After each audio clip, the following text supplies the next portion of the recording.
Traders 1000 trades का back test करने के बाद आज मैं आपको इस वीडियो में EMA यानी कि जो मूविंग एवरेज होती है, सिंपल मूविंग एवरेज या एक्सपोनेंशियल मूविंग एवरेज, ठीक है, उसका 9 और 26 9 एंड 26 पीरियड लाइंस का जो क्रॉस होता है, क्रॉस ओवर, ये एक ट्रेडिंग स्ट्रेटजी है क्रॉस ओवर की 9 और 26 पीरियड लाइन की।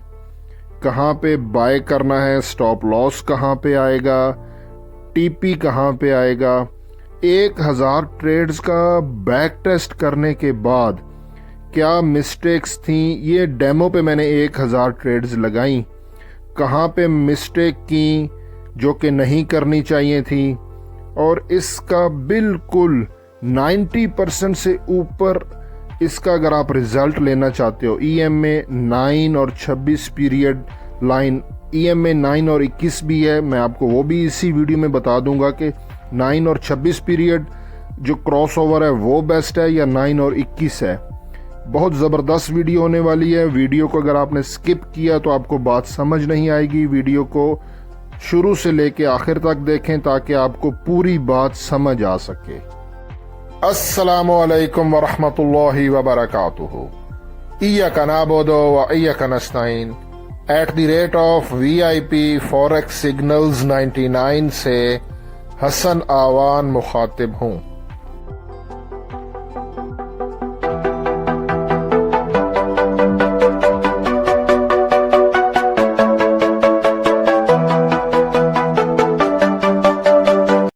ट्रेडर्स, ये आपके सामने गोल्ड का 30 मिनट का टाइम फ्रेम ओपन मैंने किया हुआ है। ये जो कैंडल्स हैं ये 30 मिनट्स की कैंडल हैं। लाइव चार्ट ओपन है बिल्कुल। आज 3 अगस्त 2024 है, सैटरडे है। गोल्ड मार्केट क्लोज होती है सैटरडे संडे, और मैं सैटरडे संडे को एजुकेशनल वीडियो बनाता हूँ। मंडे से लेके फ्राइडे जो है मैं गोल्ड की प्राइस प्रेडिक्शन और जो इसकी एनालिसिस होता है, ट्रेड आइडियाज़, उस पे वीडियो बनाता हूँ। सैटरडे संडे को एजुकेशनल वीडियो बनाता हूँ, और अपने इसी यूट्यूब चैनल की कम्युनिटी में रिटर्न में भी सिग्नल देता हूँ, और जो सुबह वीडियो अपलोड करता हूँ मंडे से लेके फ्राइडे, उसमें मैं गोल्ड की कहाँ से एंट्री लेनी है, बाय और सेल की, और स्टॉप लॉस कहाँ पे आएगा, टर्निंग पॉइंट क्या है, ट्रेंड क्या है, सब कुछ मैं आपको बताता हूँ। मैं पिछले 3 साल से एक गोल्ड पे काम कर रहा हूँ, सिर्फ गोल्ड XAU USD पे मैं 3 सालों से काम कर रहा हूँ। यूट्यूब चैनल नया है लेकिन मुझे गोल्ड पे काम करते 3 साल हो गए। आज की वीडियो में EMA 9 और 26 पीरियड की जो मूविंग एवरेज है, EMA exponential moving average, simple moving average, exponential moving average, और बहुत सारी मूविंग एवरेज होती हैं।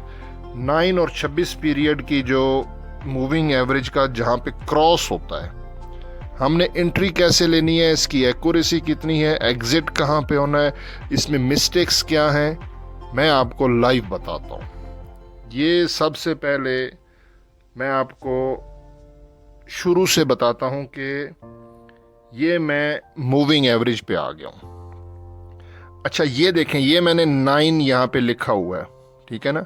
आप यहाँ पे 9 और 26 की 2 मूविंग एवरेज लगाओगे। ये 9 है क्या चीज़? Actually this is a period. लोग मिस्टेक करते हैं कि ये 9 दिनों की मूविंग एवरेज है। No, not 9 days, not 26 days, this is a period. What is period? Period mean अगर आपने डेली का टाइम फ्रेम ओपन किया हुआ है D1 का, फिर तो ये 9 जो है ये आपका आएगा, 9 आपका फिर डेज पे आएगा, फिर हम कहेंगे कि 9 दिन। लेकिन अगर आप 30 मिनट का टाइम फ्रेम ओपन किया हुआ है, और आज की वीडियो में मैं इंट्राडे की ट्रेडिंग बात करने लगा हूँ। स्कैल्पिंग और चीज़ होती है, स्विंग और चीज़ है। इंट्राडे मतलब एक दिन में जब हम किसी ट्रेड का रिजल्ट लेते हैं उसको इंट्राडे कहते हैं। स्विंग छोटी छोटी ट्रेड, स्कैल्पिंग छोटी छोटी ट्रेड, छोटे टाइम फ्रेम में छोटा सा प्रॉफिट लिया निकल गए, वो होती है स्कैल्पिंग। स्विंग जो हमारी दिनों और हफ्तों में ट्रेड चलती है, ठीक है। तो इंट्राडे के लिए 30 मिनट का टाइम फ्रेम यूज़ करते हैं। तो ये यहाँ पे मूविंग एवरेज जो पीरियड लिखा हुआ है, इट्स मीन अगर मैंने 30 मिनट का टाइम फ्रेम लिया है और वहाँ पे मैंने 9 का मूविंग एवरेज लगा है, तो वो 9 कैंडल्स है। 26 का मूविंग एवरेज है तो वो 26 कैंडल्स हैं, नॉट डेज, ठीक है। ये मैंने ऐड कर दिया है यहाँ पे, ये मैंने लगा दी है। ये पहली मेरी मूविंग एवरेज लग गई है 9 की। दोबारा मूविंग एवरेज पे क्लिक किया, जहाँ पे 9 है, इसको मैं यहाँ पे काट के 21 करूँगा, 26 करूँगा। ये 26 हो गया और ये मेरी मूविंग एवरेज लग गई है। अब ये 30 मिनट के टाइम फ्रेम पर, ये 30 मिनट का टाइम फ्रेम है, 9 और 26 पीरियड की लाइंस लग गई हैं। यहाँ पे आपको एक चीज़ समझा दूँ, फॉर एग्जांपल ये पिछली 9 कैंडल, मूविंग का मतलब ही यही होता है कि वो मूव कर रहा है। यानी कि देखें ना, यहाँ पे एक कैंडल, फिर 2, फिर 3, फिर 4, फिर 5, फिर 6, फिर 7, 8, 9, ठीक है। तो ये इसका मतलब है कि इस कैंडल से लेके 9 कैंडल की जो एवरेज है, जब इसके 9 के आगे जब 10वीं कैंडल बनेगी तो पिछली इस कैंडल का डाटा सिस्टम नहीं उठाएगा। फिर वो यहाँ से लेके आगे 10 तक 9 कैंडल्स बनती हैं। फिर जब आगे 11वीं कैंडल बनेगी तो इस कैंडल का डाटा सिस्टम नहीं उठाएगा। तो ये तो हो गया पीरियड 26 और 9, यानी कि उसने पिछली जो है ना, वो अगर आपका 9 का मूविंग एवरेज लगा हुआ है तो उसने 9 कैंडल्स का डाटा लेना है, 26 का लगा हुआ है तो उसने 26 का लेना है, और फिर वो सो ऑन आगे मूव करता जाएगा। तो ये तो कॉन्सेप्ट है मूविंग एवरेज का। यहाँ पे सिंपल अगर मैं आपको बताऊं, फॉर एग्जांपल एक रूम में, क्योंकि बात आपको जब कॉन्सेप्ट ही नहीं क्लियर होगा तो फिर आप समझेंगे नहीं। अगर एक रूम में 9 दोस्त हैं, क्योंकि 9 की मूविंग एवरेज है, अब मैं आपसे पूछता हूँ कि इन 9 दोस्तों के पास एवरेज पैसे कितने हैं, ठीक है। अब किसी के पास होगा 600 रुपया, किसी के पास होगा 2000 रुपया, किसी के पास होगा 100 रुपया, सो ऑन जितना भी है।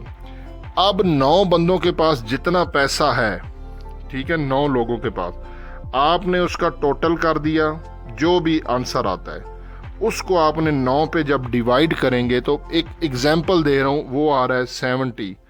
तो हम यहाँ पे कहेंगे कि इस कमरे में 9 लोग हैं और उनके पास 70 एवरेज रुपए हैं। किसी के पास 70 से कम है या ज़्यादा है। एवरेज जब हमने 9 पे डिवाइड कर दिया तो ये हो गया हमारा 70। तो ये जो मूविंग एवरेज होती है ना, ये देखें यहाँ पे मैं मूविंग एवरेज लाइव आपको दिखाता हूँ, 1 मिनट। ये मूविंग एवरेज को, तो ये देखें, ये आ रहा है क्लोज। आपने बाय डिफ़ॉल्ट इसको रहने देना है।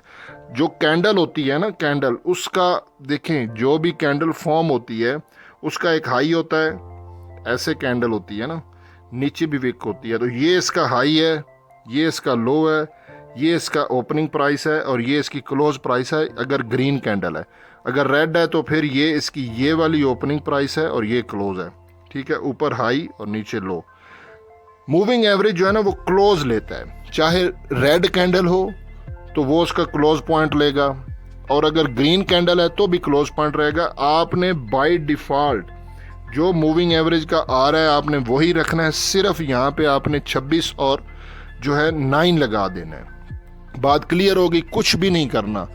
अच्छा, जहाँ पर सबसे पहली चीज़, ये जो 9 और 26 पीरियड की लाइन है मूविंग एवरेज का, जहाँ पे क्रॉस होता है, ये ट्रेंडिंग मार्केट में इफ़ेक्टिव है। जब मार्केट आपकी साइडवेज होगी तो ये आपकी स्ट्रेटजी वर्किंग नहीं करेगी। जब आपकी मार्केट किसी ट्रेंड में होगी, बुलिश ट्रेंड में होगी, तो गोल्ड ऐसे ट्रेड करेगा, ठीक है ना। ये बुलिश ट्रेंड है तो ये स्ट्रेटजी 90% से ऊपर आपको रिजल्ट देगी। और इसी तरह जब बेरिश ट्रेंड होगा, गोल्ड जब बेरिश ट्रेंड में होगा ऐसे नीचे, तो ये स्ट्रेटजी आपको 90% से ज़्यादा रिजल्ट देगी। जब मार्केट साइडवेज होगी तो ये ट्रेडिंग स्ट्रेटजी आपको काम नहीं देगी। पहली मिस्टेक, साइडवेज में इसको आपने काम नहीं करना। दूसरा, ट्रेंड के अगेंस्ट नहीं करना। अब इसका क्रॉस तो होता रहेगा, यानी कि यहाँ पे नीचे क्रॉस हुआ तो आप बाय कर लें, अब जब ऊपर क्रॉस होगा तो यहाँ पे लोग सेल करते हैं, तो ये काम नहीं करना, ठीक है। बाय की ट्रेड का प्रॉफिट बुक कर लेना है और एंट्री सेल की नहीं लेनी। या आपने ऊपर अगर सेल की ट्रेड की एंट्री ली है तो नीचे आके जब दोबारा क्रॉस होगा तो वहाँ से बाय नहीं करना, सेल वाली ट्रेड का प्रॉफिट बुक करना है। अब ये क्या बात हुई भाई, जब मार्केट बुलिश ट्रेंड में होगी, अब मैं काम कर रहा हूँ 30 मिनट टाइम फ्रेम पे, तो मुझे क्या करना होगा, H1 पहले खोलना होगा। H1 में मैंने ट्रेंड को देखना है वो क्या है। अगर H1 में ट्रेंड है बुलिश, बात क्लियर, आपको समझा देता हूं, जिस टाइम फ्रेम पे आप काम कर रहे हो उससे बड़ा टाइम फ्रेम 30 मिनट का टाइम फ्रेम पे हमने एंट्री लेनी है, तो पहले H1 का टाइम फ्रेम खोलेंगे और वहां पर हम देखेंगे कि ट्रेंड क्या है। अगर ट्रेंड बुलिश है तो हमने हर बाय की एंट्री पकड़नी है, सेल की नहीं पकड़नी। क्रॉस होगा तो नहीं करना, वो फेक होगा, क्योंकि बड़े टाइम फ्रेम में ट्रेंड बुलिश है, ठीक है, तो हमने बाय करना है। छोटे टाइम फ्रेम में अगर हमें सेल की एंट्री मिलेगी तो हमने नहीं लेनी। यहाँ पे आपको ये बात क्लियर कर। अब ट्रेंड का कैसे पता चलेगा, बहुत आसान तरीका है।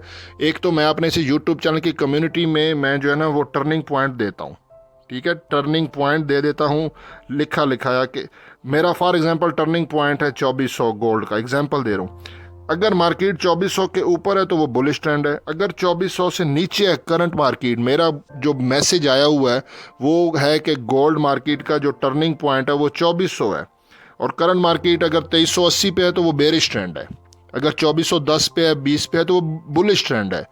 मैं इसी चैनल पे रिटर्न में मैसेज भी करता हूँ, लेकिन अगर आपने खुद करना है पर्सनली, तो आप जिस टाइम फ्रेम पे कर रहे हो, फॉर एग्जांपल 30 मिनट पे, तो आपने क्या करना है, 200 moving average, 100 moving average, 50 moving average, ये 3 आपने मूविंग एवरेज लगानी है। फॉर एग्जांपल गोल्ड की प्राइस करंट है 2400, तो आपका मूविंग एवरेज अगर नीचे है 2300 पे, 200 का मूविंग एवरेज, ठीक है, पहला चीज।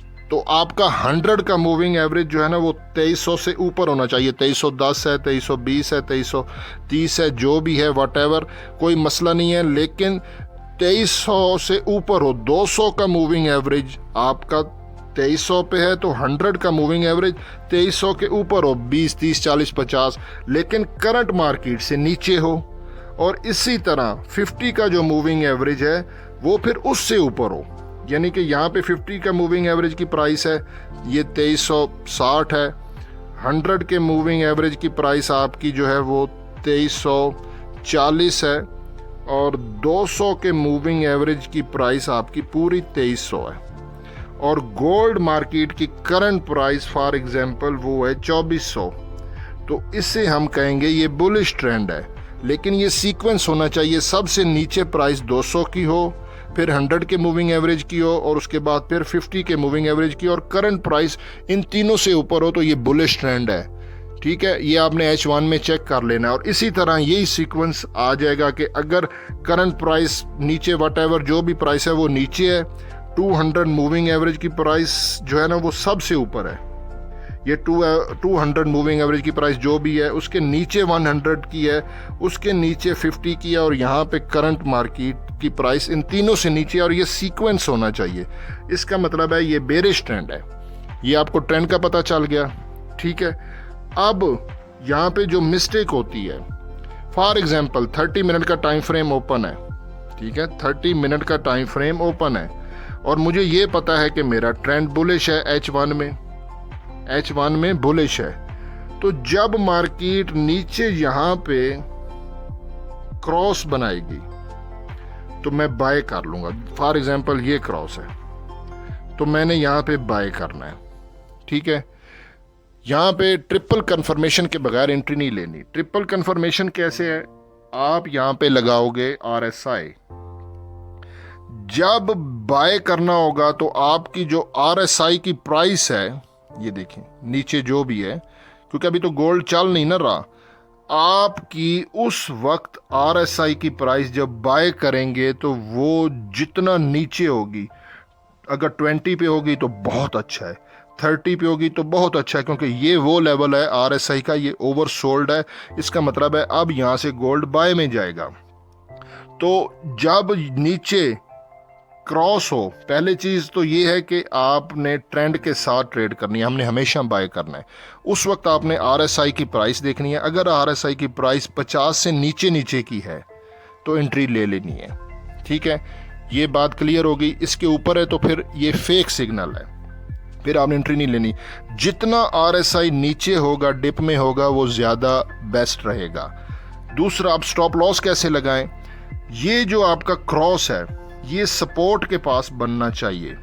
ठीक है ना, मार्केट में सपोर्ट एंड रेजिस्टेंस होती है, उस पर वीडियो मैंने बना दी है। ये वीडियो ज़्यादा लंबी हो जाएगी, वो वीडियो भी देख लें। सपोर्ट के पास अगर नीचे क्रॉस बना है, सपोर्ट गोल्ड का हमेशा याद रखें 50 पिप से बड़ा नहीं होता। आज आपको ये बात भी बता दूं, ठीक है ना। फॉर एग्जांपल ये 2400 से लेके, ठीक है, 2400 से लेके मैं आपको जोन भी बता देता हूँ। 2400 से लेके ये आपका आएगा 2395, ये आपका सपोर्ट का जोन है, और बाय का जोन भी ऐसे ही होगा, 50 पिप से ज़्यादा नहीं है।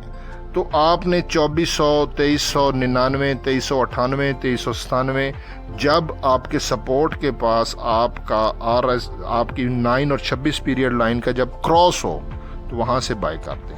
और जो बिल्कुल बॉटम होगा, फॉर एग्जांपल 50 पिप्स का आपका है ना, आपका जोन है सपोर्ट का, एक पॉइंट नीचे, ठीक है ना, 2394 का स्टॉप लॉस लगा दें।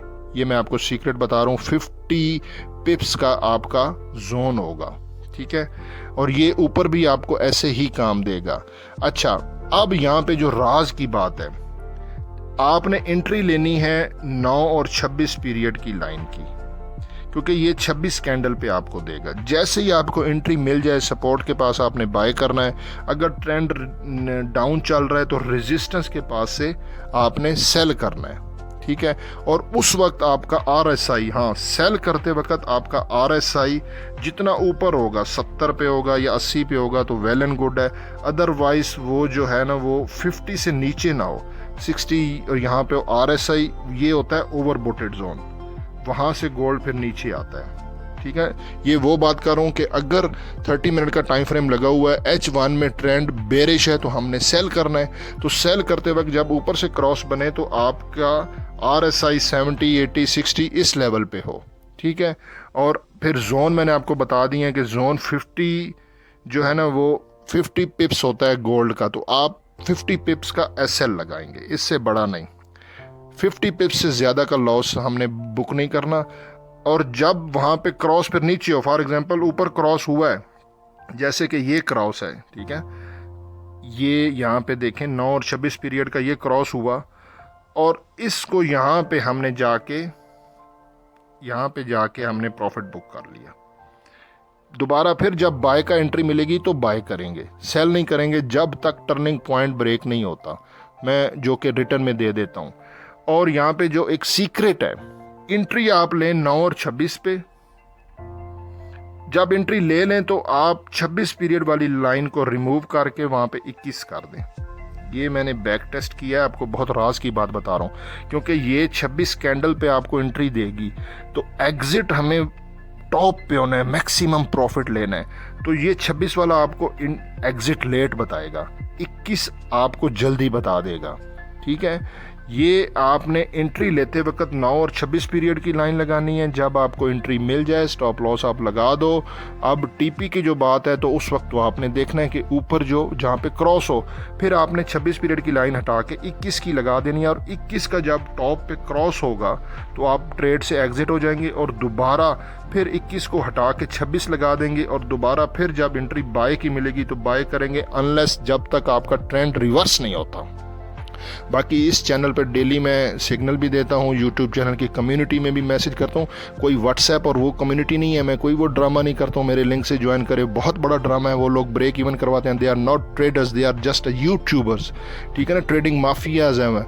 अकाउंट मैनेजमेंट कभी ना करें, अपना अकाउंट किसी को ना दे।